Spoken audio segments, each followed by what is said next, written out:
Okay, next up, our headliner for the evening. We'll use the same format. Please save your questions to the end so she can get through her whole presentation.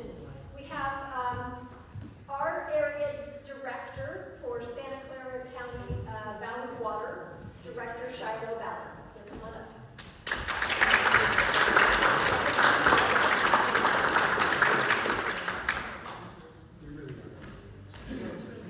I feel like we should all get a little more cozy. I have slides, but I would much prefer, I have some general goals that I'd like to achieve in this presentation, and it's not necessarily to walk through all the slides. But before I get started, how many of you would say that you're like super familiar with the Santa Clara Valley Water District? Some hands, right? And how many of you live close to one of the creeks or riparian corridors? All right. How many of you came here to hear me? Okay.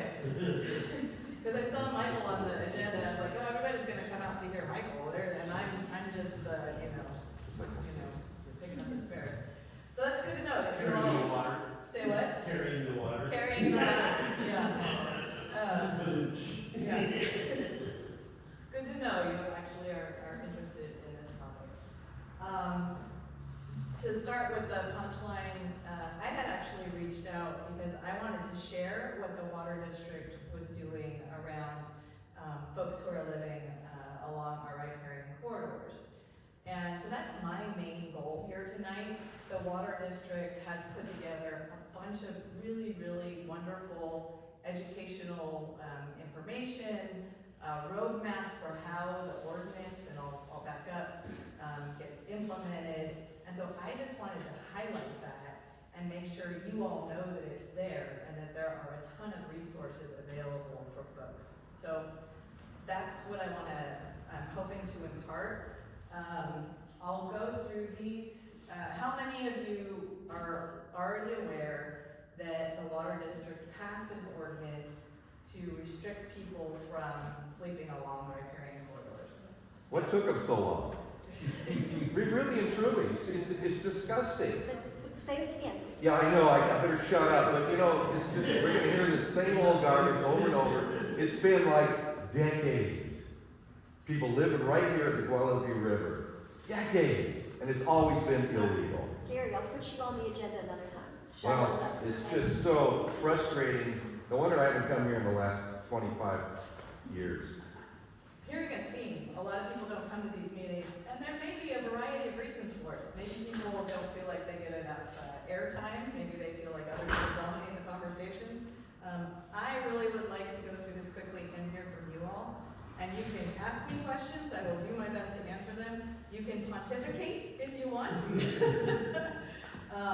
But we'll get to that quickly. So the water district spent a lot of, first of all, the water district does three main things. They make sure that when you turn on the tap, clean, safe water comes out. They do flood protection, and they do environmental stewardship as it relates to those two things. And this whole notion of folks living along the riparian corridors, that's relatively new for the water district to be dealing with. And so figuring that out took a little bit of time, because we have people who are really, really concerned with water. They know how to do flood protection. They know how to, build a dam or plant a dam, or they know about groundwater. They don't necessarily know how to handle people living along riparian corridors. And so when they started to realize we got to do more than just like clean up and continue to clean up and be on this treadmill of just spending money to clean up, it took them a while. So just to address something right up front, I know we're all frustrated with how long this stuff takes. But essentially, the district spent about a year studying this issue and trying to figure out what an appropriate ordinance would be. And as you might imagine, it sounds like a lot of folks in this room are people who are frustrated with the results of people living along our riparian corridors. You also have folks who have a different perspective, who are very concerned about people, the humanity of people who live along our riparian corridors, and what do? We just, we're basically saying you can't live there, you can't live there, you can't live there, you can't live there, and you can't afford rent anywhere. And so there are people on with a perspective that sounds like might not be reflected in the majority here, although I'd be curious to know. But folks who are concerned about the humanity of people who are living outside and don't think it's appropriate simply to say, you can't live here, go live somewhere else. So the district was being pressured on all of these sides by the different perspectives and the different constituencies. And so it took a year to be really thoughtful and intentional about crafting a strategy for how we deal with this. They came up with what's called the Water Resources Protection Zone. That's like a more lovely way of saying unhoused folks can't live in certain areas. And they put together a bunch of resources for how that's going to get implemented.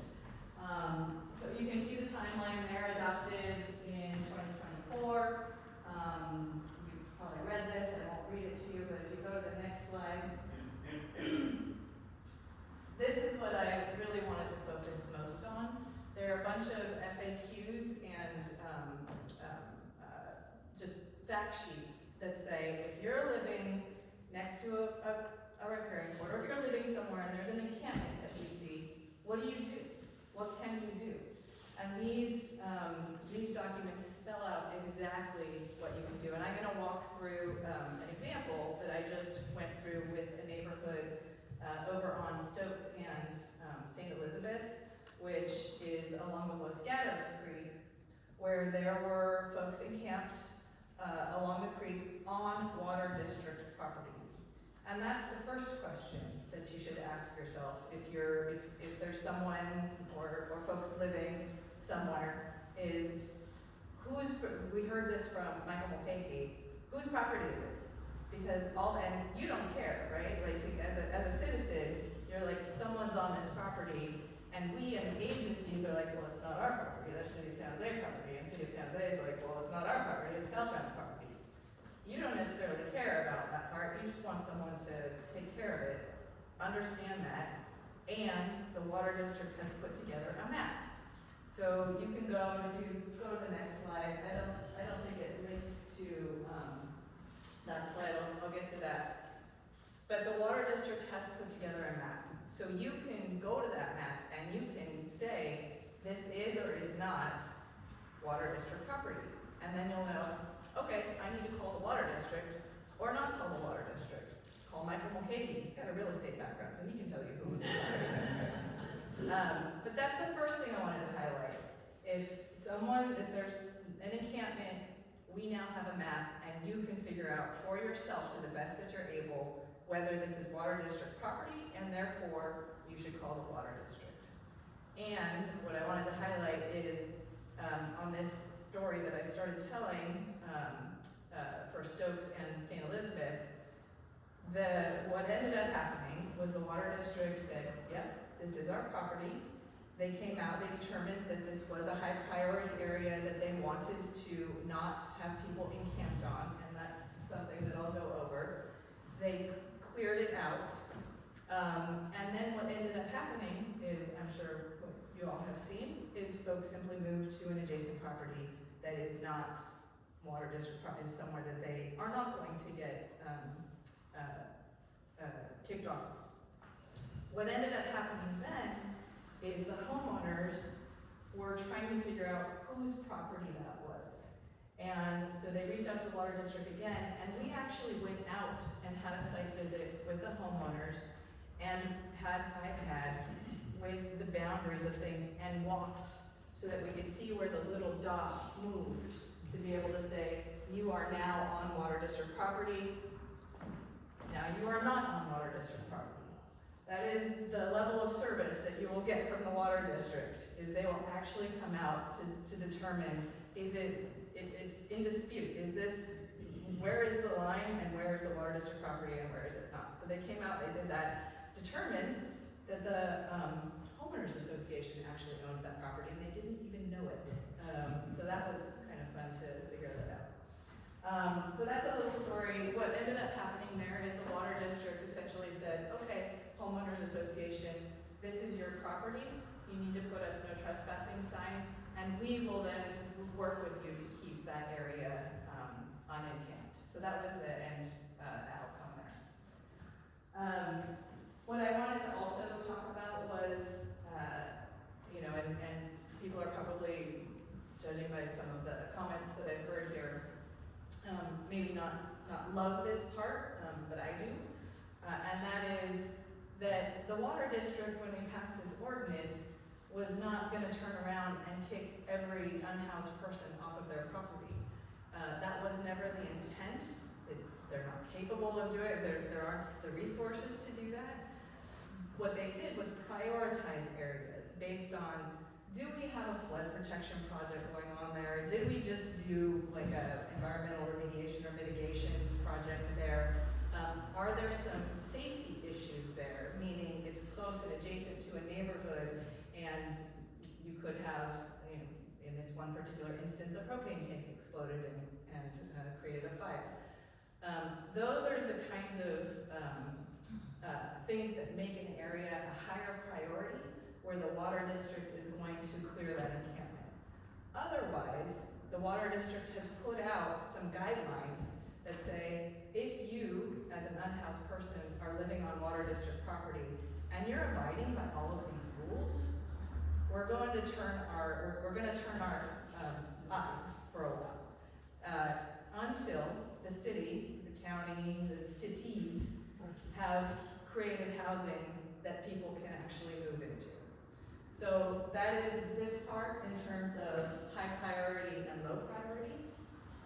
Go to the next slide.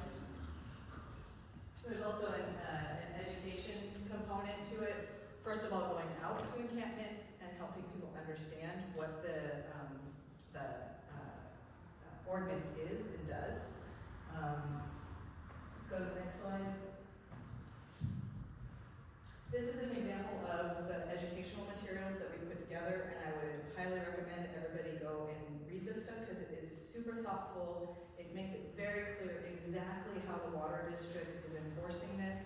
It makes it clear exactly how you, as individuals, if there's an issue going on, what the steps are that you should go through and who you should call. It's Mark Bilski, and he's really, really wonderful.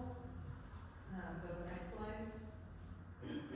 This is what I was talking about. These are the conditions under which, if you are unhoused living next to a riparian corridor, if you are abiding by these conditions and it doesn't meet those criteria that I was talking about before, where there's a safety issue or where there's a flood protection project that's in the works or just happened, if you abide by these for the time being, you will be allowed to live there.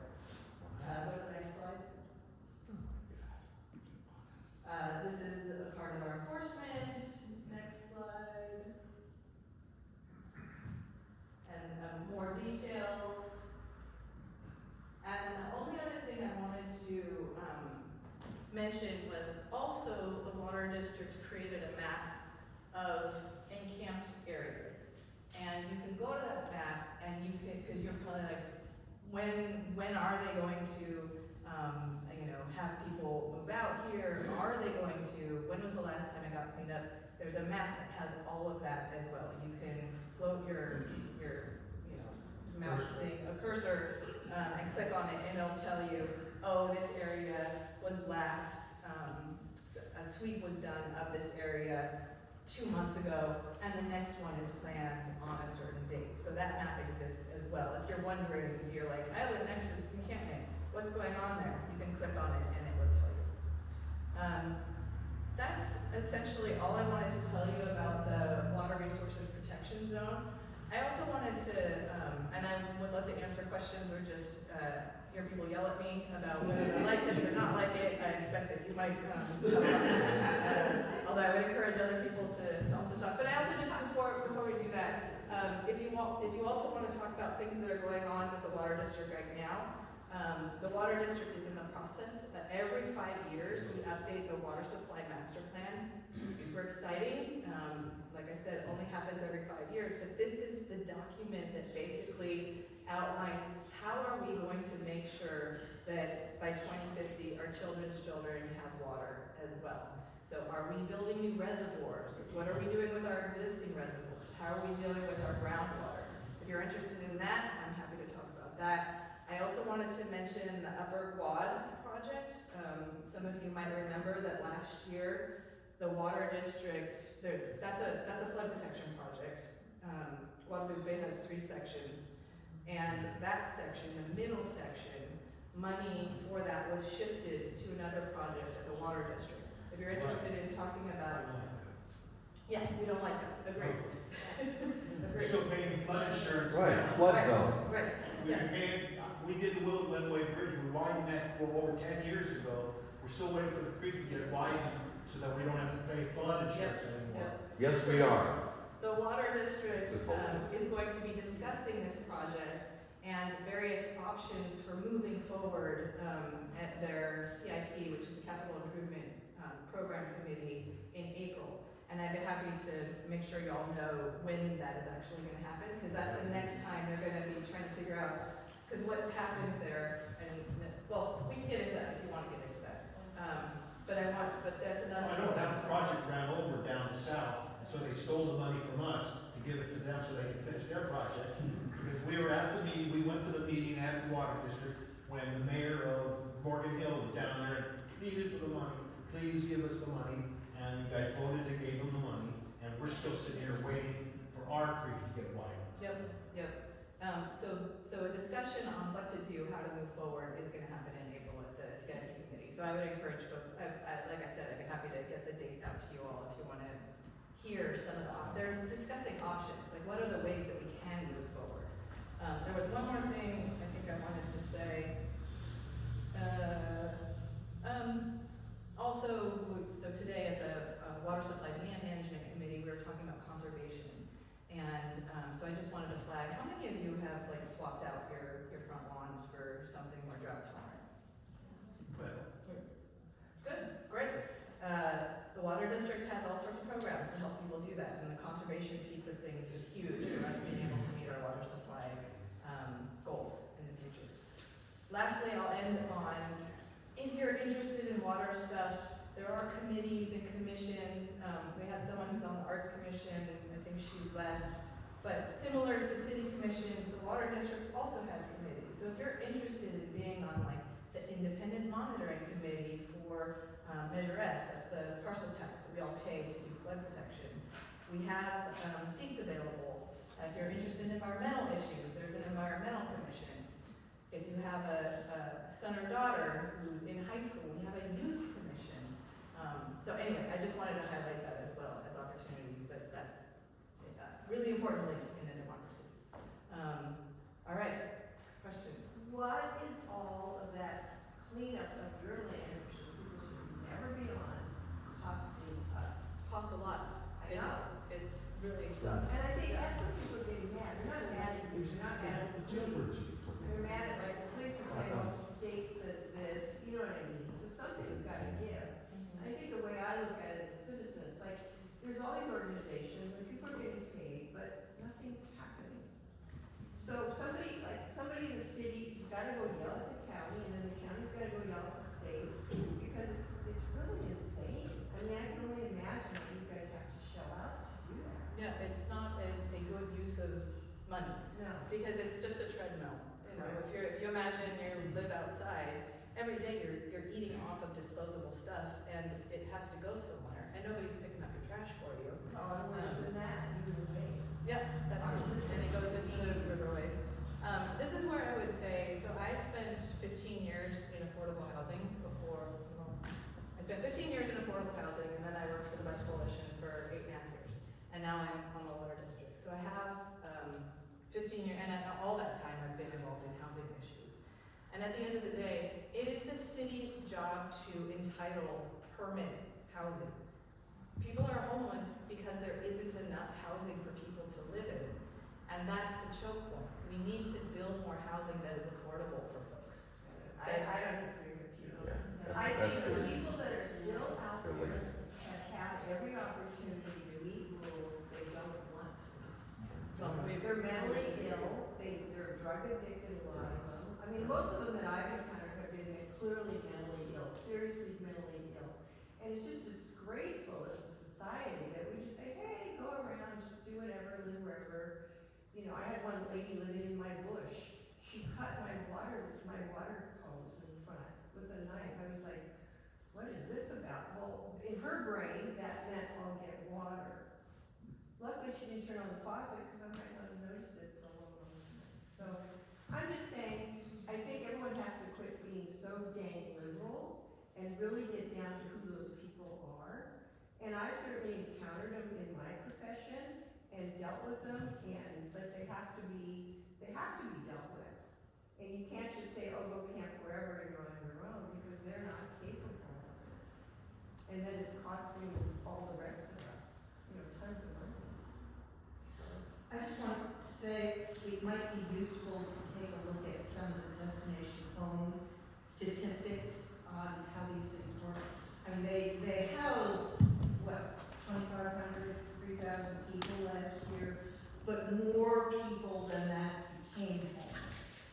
That's the problem, and they have not been able to catch up. We're almost there, actually, back in the mid-50s. Who are refusing, the mayor's shelter? Some are, first of all, there is not enough shelter for everyone. It never will be. And I don't know what the mayor plans to do because the county doesn't, jail isn't really the answer, especially for families with kids.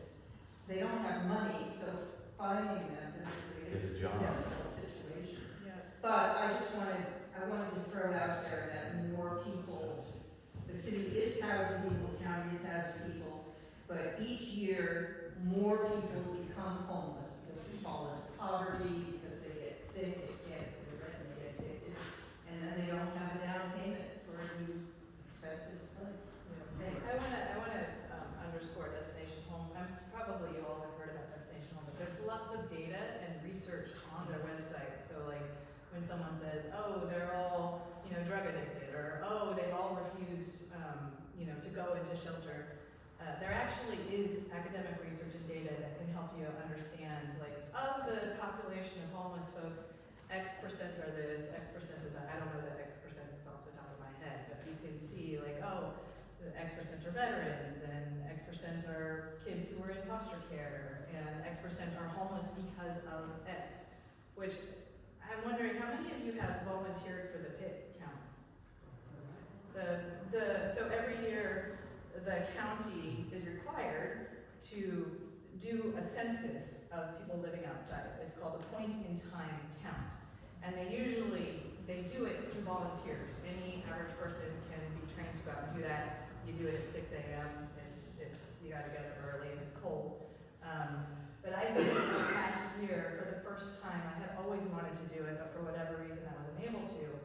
And I was partnered up with some folks, and you get a territory, and you have a survey, and it's about 25 questions that you ask when you run into someone who's living outside.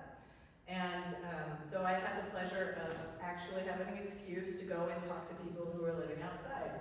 And the questions are all about trying to discern why are you living outside? If given the opportunity, would you do something different? And it was very eye-opening for me to hear the answers that people had. For example, this one family was like, if I go to a shelter, we can't bring our dog. And the dog is basically the most important, like for us, this is family. Another person thought that, another person had been in a shelter before, and their stuff, they didn't feel like their stuff is safe. They can't protect their stuff from being stolen. What I heard were very reasonable reasons for why someone wouldn't want to go into a shelter. But you're gonna say, to that point, the point in time count doesn't actually seem to ever actually mention the word animal, which has been a huge disappointment because it is an issue, and it is something that I've worked extensively with the encampments down at Willow and Willow, and help them with the pets and get them fixed. And there were a lot of animals that were there that weren't actually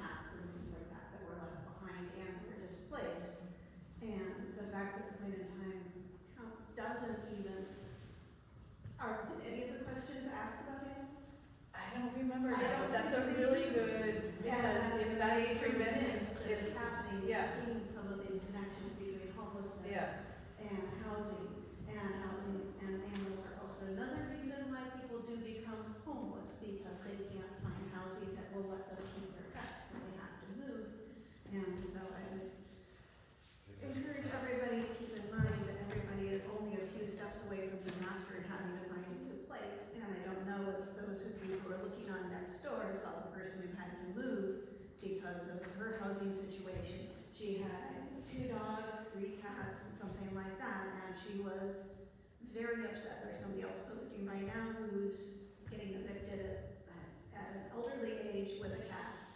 And, you know, she says she's gonna go live in her car, and I think it's like, it's not a very big car. And trying to find some place to, you know, go that will accept her and her cat. And so it's not that easy, so I would ask everybody to keep in mind and have some freedom and compassion, please. That's very nice to say. So we're here to talk about the water district and should be mostly focused on that, I would assume. And so you mentioned that you're going to have a follow-up conference or meeting to discuss the money that was taken from our part of the corridor that went down south. And when we were in that meeting, we were assured that they would have that money for us. We've been paying longer than 10 years. We've been paying 15 years for that. And when you look at the Willow Bridge over on Alma, that's in serious disrepair and should be fixed. It's actually, I looked at your map, and it needs to be fixed. And the amount of trash, graffiti, it's disgusting there. And so we can talk about the homes all we want. It's the main thing is your guys are supposed to be keeping our waterways clean. And the county should be the ones that are overseeing the homeless. And all these agencies I get have a little touch of it. But, you know, we're paying our taxes to get this corridor fixed. We've been paying, like Dave said, we've been paying extra flood insurance this whole time. And nothing's been done, and it's kicked down the road. And so, at what point in an accountability sense do you guys get this fixed for us that we've been paying for? You know, because we've been paying for it for a long time. And it was really insulting to have it taken away when it was our money. Yeah, to pay for a project that was already running over budget. Yep. So they made mistakes on that budget, and we're still paying for their mistakes. It's not right. So as our new representative, you've inherited this kind of mess, but you've got to go back and I don't think that, you know, the homeless should be, I think your main job is to get our waterways clean and make sure they're safe and widened and fixed. And so the state won't keep charging us pollution money because all those people are down there still polluting the rivers. So on this project, and it spans, it runs through multiple directors' districts. And so myself and former Senator Bell, who's now on the Water District, we share this particular segment of this flood protection project. And both he and I have been pushing the staff, okay, we shifted money, when are we gonna come back and revisit how, you know, what are we doing next? We promised people via Measure X that we're gonna do this flood protection project. So as I mentioned, the next time, basically because we were saying, when are we gonna actually talk about this and figure out what we're doing next? It's agendized for April. If the homeless people are in the way, just get them the hell out of the way so we can get our river dead. I'm sorry. So it's not. I don't feel that help. It's not like what's happening with this particular project. How many people are familiar with this project? Yeah, a little bit. So there's this entity called the U.S. Army Corps of Engineers, and typically we're partnering with them to do projects together. And if we partner with them, the project can be this big. If we don't partner with them, it can be this big. Because if we partner with them, we get their money. And if we don't, it's just our money. So the U.S. Army, as I understand it, the U.S. Army Corps of Engineers came in and said, you know what? We need to reevaluate this project, and we've kind of done some initial assessments, and whoa, we're not sure we really, we need to relook at this particular project. So that's going on in the background, and that's part of what caused the Water District to say, okay, the US Army Corps of Engineers is basically pumping the brakes on this project. And so this money is gonna sit here unused until we figure that out with them. So let's shift the money. None of us like that. We wanna see this project move forward. And so that's what the conversation is in April, is, okay, if the Army Corps of Engineers is gonna pump the brakes and be dragging their feet, is there something we as the water district can do on our own in the interim, and should we? Because it's gonna be just our money, it's not gonna be federal money as well. We were in that meeting with Jim Bill when he was talking about that, and, he was in an awkward situation because certain members voted to move the money because it was near their district, their water district. And Jim was like, well, we need to split the funds, but, it sounds like we just took all the funds? I think so. I'm not entirely sure that I can speak to that. Yeah. I would think that they would, if they're gonna sit there and use it, probably. We just did this, this isn't the only project that we've done this for. Measure S is a revenue measure that goes to fund all these different projects over a 15-year period of time. The projects are set for a 15-year period of time. And a lot of times, something happens to the project where it's like, okay, there's this roadblock, the project isn't gonna move forward. All right, should we leave the money sitting there, or should we move it to something that is moving forward, and we can use to match other money? I don't So I'm sorry. I'm just saying, for Measure S, that is something that it's, money isn't, money is movable under Measure S, and it's supposed to be a little bit flexible. Yeah, voters didn't really understand that, and it's very semi-ethical, honestly, because that's what voters here approve, to have their waterway fixed and done, and so we're just, sleight of hand here, we're putting it here, is really, it's not acceptable, so to take all the money and shift it down south, I mean, as it was, we were upset that they were taking any money at all, and to hear that it's all taken is quite astounding, honestly. So in April, they make a decision. Yes, They're not gonna make a decision, they're gonna discuss what our and potential just to push it options farther are. down the road. Well, we Which is need what to they've done figure all out, along. they need to It's figure out. gonna be another 10 years, and we're still gonna be paying flood insurance. That's I'll be right. 90 years old, and I'm still gonna be paying flood insurance, because the water district isn't gonna make up their mind if they wanna do our project. It will take a long time, and it may Oh. take in 10 years anyway, but in April, the discussion is what are our options? If we Bridge wanna has been move there for forward 50 more years quickly, then it's gonna be a smaller scale project, cause it's just our money.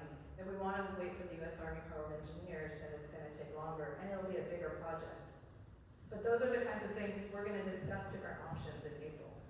I'll send my flood control bill to the water district, and they get paid $400 a year I pay for my flood insurance. Right. How's that? You wanna pay it for me? Yeah, exactly. You're on the board of newly elected, right? So the Valley Water District is violating its mission.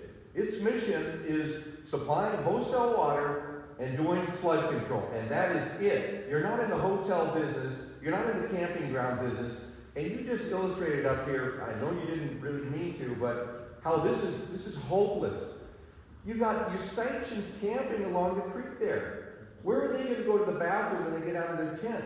You know where they're gonna go, you don't actually, because you don't care. They're gonna go right there and it's gonna trickle down. So you're sanctioning camping, this is insane. You're sanctioning camping along the creek, and what's the priority area? Who determines, that's a priority one, you can camp here, you can't, single family house here, use their bathroom, use their water, cut their bushes. This is insane. You're not supposed to camp in areas anywhere within the city limits of San Jose. It's not allowed, it's in the municipal code. Whether it's Valley Water District property, somebody's yard, whatever. You can't just live on the land. You can't. But nobody enforces it anymore. And like you said, I'll be like 100 years old, still paying but I'll still get my Social Security check when I'm 159, like Donald illustrated at that message. When I'm 159, there's 3 million people. There's 3 million people getting paid somewhere, somebody. This agency needs a DOGE auditing, just like the county, the city of San Jose, the state of California. They've been wasting so much money. And that high-speed rail was supposed to be rolling in the year 2020. This is 25, isn't it? And it ain't going nowhere. Our money is being wasted and like stealing it and putting it in some other. We've been paying the flood insurance. Yeah, we'd like to send you the bill and stop the hotel business and all this other and do the priority what you're supposed to do. Do you have a police force? Okay, then, so when somebody reports, you go through this bureaucratic line, well, now we gotta call the San Jose, the Campbell police, or Cupertino police, to get somebody arrested out of the creek. You're not supposed to live in the creeks. And if I were to take my little nephew for a little creek walk, I can't. I can't. You can't see Mother Nature. Well, now, can I say something? Slow you down here for a second. No, it's the brutal truth and nobody wants to hear it, but I know. Well, I'm just saying it out loud because I agree, it's a Here's the brutal big attitude. deal right here. Is I work with homeless every day of the week on a river, and I talk to them. I do my own research. They don't want to go to a house. You couldn't pay them to go out to live in a house. I can't believe you did it for 15 years ago. Having confronted with this, our problem is mental illness. There is nobody in the police department, the fire department, the mayor that has a solution to help mentally ill people. We have no facilities for it. We have no doctors for it. Newsom passed an $8 billion thing for mental illness, but you can't force a person to get mental illness help if they refuse it. It's called a 5150. Takes 3 months of a judge to commit someone to do that. So as long as we have mental illness without a solution, our rivers are going to be full of people who choose to live there. So one of the next speakers that I'm working on lining up is Supervisor Ellenberg from our county. So come back to that. Okay.